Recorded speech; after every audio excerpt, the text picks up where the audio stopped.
In America, vehicular safety remains a paramount concern among car shoppers, and with good reason. Unfortunately, most car manufacturers don't build their sports cars to be durable or practical. In fact, most of them are far more dangerous than your average everyday car. As it turns out, in the US, some cars are responsible for more highway carnage than others, and the following 10 sports cars are the deadliest in the country. So here are the 10 deadliest sports cars in America. The Porsche 911.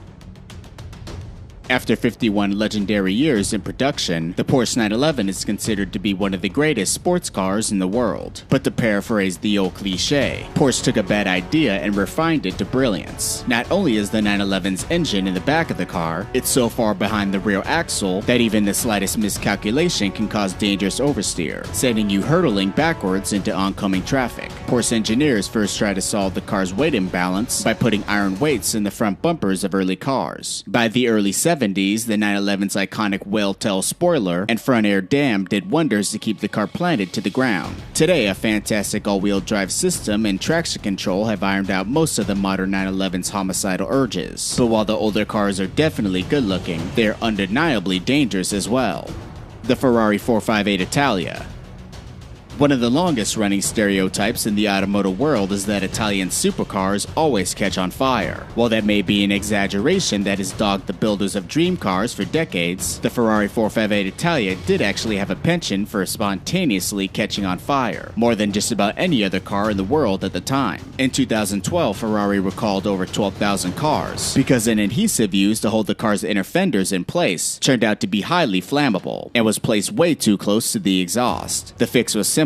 The inner fenders were riveted on, but the damage was done. 3 years after the recall, jokes about flaming Ferraris have only gotten worse. The Mercedes-Benz SL series. Introduced in 2001, the Mercedes SL Roadster was the epitome of a German GT car. It was powered by various V6s, several V8 engines, and a 5.5-liter V12 in the SL600 version. The car also looks great and has the performance to match, and to top it all off, it's even well built. Well, sort of. In the SLS model, the car's gull-wing doors have a 95% probability of sending you to an early grave. Safety is the biggest issue with the car's gull-wing door design. In a rollover crash, getting the gull-wing doors to open could be a little rough, or most likely impossible. Mercedes designed the doors on the SLS with explosive bolts that will fire the door off its hinges if the car is upside down, but no solution is quite as elegant as just not having gull-wing doors. The DeLorean DMC-12.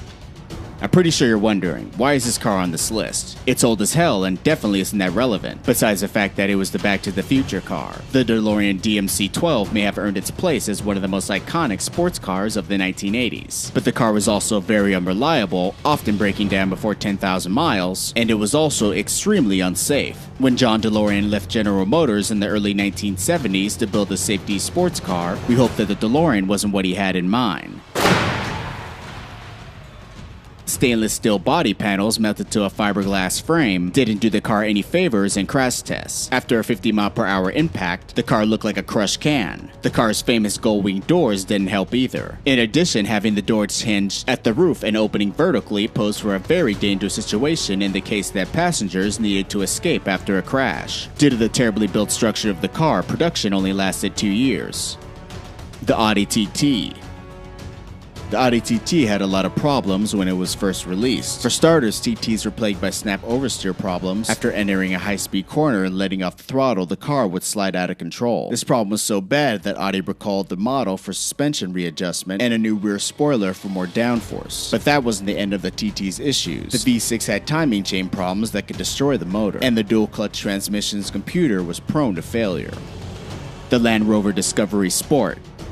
Since the new Land Rover Discovery Sport comes with such a high price tag, many opt to purchase the SUV used, though this is definitely not the best idea considering the reliability issues. The Discovery was reported to be UK's most unreliable car by DailyMail.com, with a whopping 71% of them breaking down at least once a year. On top of breaking down often, the Discovery requires a great deal of repairs as well. Some of the repairs reported by customers include transmission failure, electrical problems, brake issues, and suspension component failures.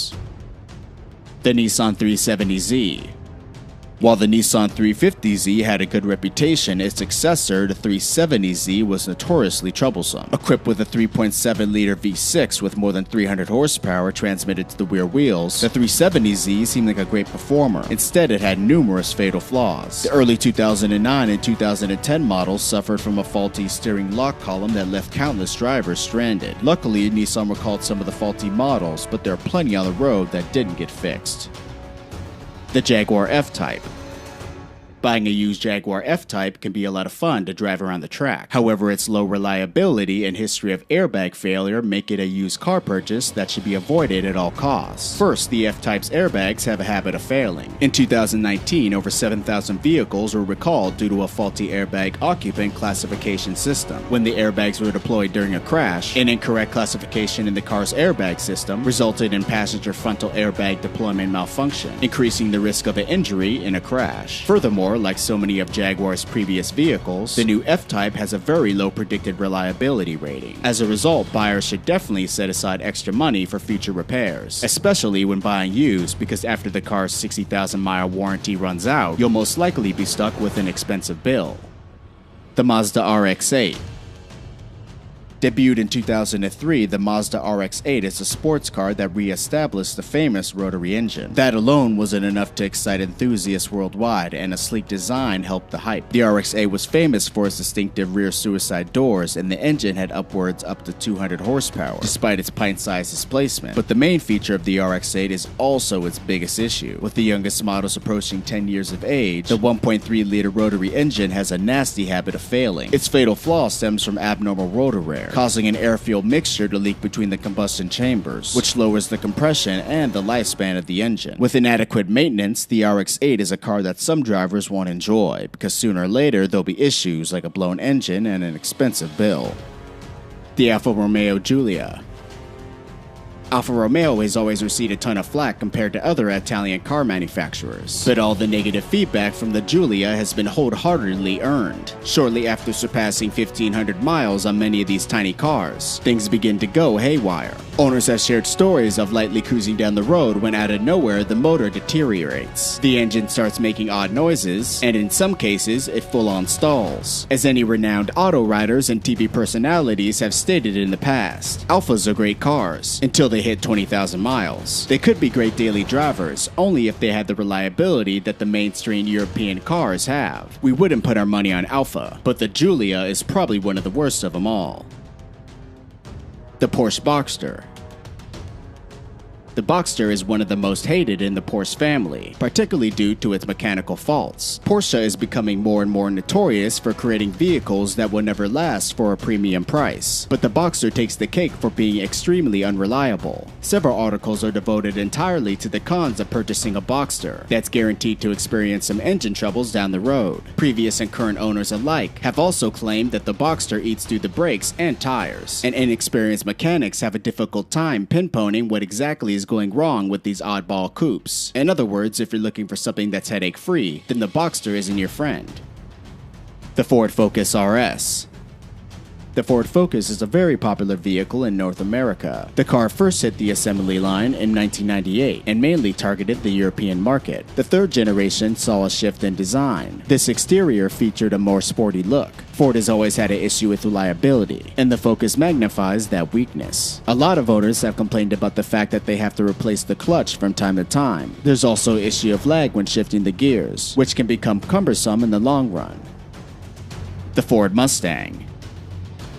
It wouldn't be a Mustang if its engine didn't die every once in a while. Mustang owners are used to stalling engines, a sometimes jerky suspension, and the underpowered feeling that comes with having a Mustang parked in their garage. Engine failure isn't an issue we thought would be common in the Mustang, but sadly it is. Add the words Mustang engine problems to any search engine, and you'll be unpleasantly surprised by the results. It seems the 2016 through 2020 models are getting a lot of attention about engine problems, according to hundreds of YouTube videos on the subject, with the majority of owners reporting engine issues before the 10,000 mile mark. But if you're going to own a Mustang, you'll have to get used to these maintenance issues. The Lamborghini Gallardo. When the Gallardo was introduced in 2003, it was embraced for its sharp lines, aggressive stance, and high performance, and the prices are affordable, considering it's a Lamborghini. However, it should be avoided at all costs. For starters, it's common knowledge that after an hour in the driving seat, you'll be in desperate need of a chiropractor. Not to mention, visibility is almost non-existent. Furthermore, buying this car with an e-gear transmission is a mistake of epic proportions. With a staggering 80% failure rate, the Gallardo's e-gear has a notorious clutch-eating habit, poor engagement times, and cost a whopping $20,000 to repair. Transmission failure at high speeds often results in a fatal accident. Well guys, those are the 10 deadliest sports cars in America. If you guys like this video, give it a thumbs up. Also, if you like what you see at the channel, subscribe and put post notifications on. You could also follow the channel on Instagram at Modern Muscle YT. I'm Jeff from Modern Muscle, and I'll see ya next time.